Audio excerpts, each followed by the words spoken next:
এটা এটা এটা কিন্তু কমন জিনিস যে যখনই কেউ অ্যাপিল করে টাইম অফেন্সিভ কেস থাকলে একটা নোটিশ দেয় আদার সাইডকে। তো এটা মমতা ব্যানার্জির পক্ষে মমতা ব্যানার্জি বলে দিত মামাটি মানুষের জয়, তা নয়, এটা নোটিশ দেয় কমন, ওরা এসে বলবে। কিন্তু ব্যাপার দাঁড়াচ্ছে যে কলকাতা হাইকোর্ট সারদা কাণ্ডে বললো যে প্রত্যেক মাসে স্পেশাল ইনভেস্টিগেশন টিম তারা রিপোর্ট দেবে কলকাতা হাইকোর্টকে।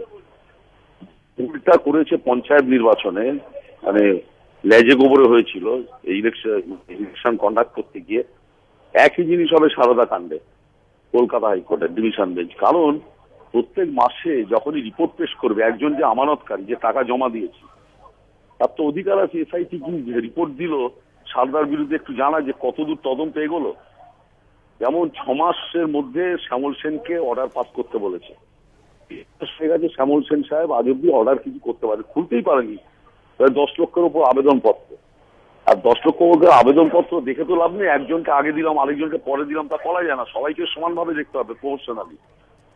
কিন্তু এই পয়েন্টগুলো সুপ্রিম কোর্টে উঠবে এবং সমস্তটাই যেটা করছে রাজ্য সরকার জেদের বসে যা যা করছে নিজেদের ঘাড়ে চাপাচ্ছে এবং হাইকোর্টেও সেই ফাঁদে পা দিচ্ছে, এরা মারাত্মক আকার ধারণ করবে। কারণ 6 মাস বাদে আমি বুঝতে পারছি হাইকোর্টে মিছিল ঢুকবে, হাইকোর্টে এসে মিছিল ঢুকবে, যদি সুপ্রিম কোর্ট ইন্টারফেয়ার না করে হাইকোর্টে মিছিল ঢুকবে, ঢুকে বললো আমার টাকা কি হলো আপনি দিন, আপনি তো তদন্ত সুপারভাইজ করছেন। ডিভিশন বেঞ্চ, অসীম ব্যানার্জি সাহেবের ডিভিশন বেঞ্চ এটা সুপারভাইজ করছে।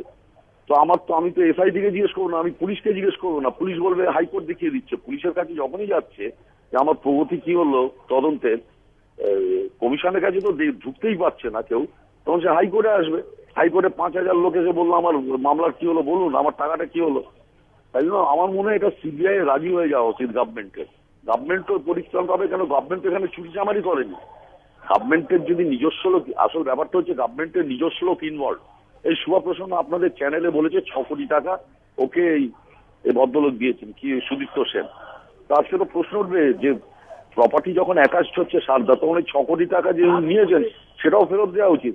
একটা নন এক্সিস্টেন্ট চ্যানেল 6 কোটি টাকায় বিক্রি হয়েছে, 2 কোটি টাকা কুণাল ঘোষ নিয়েছে মাসে, এই বছরে, তো সেটা কেন অ্যাটাচড হবে না তার ব্যাংক অ্যাকাউন্ট?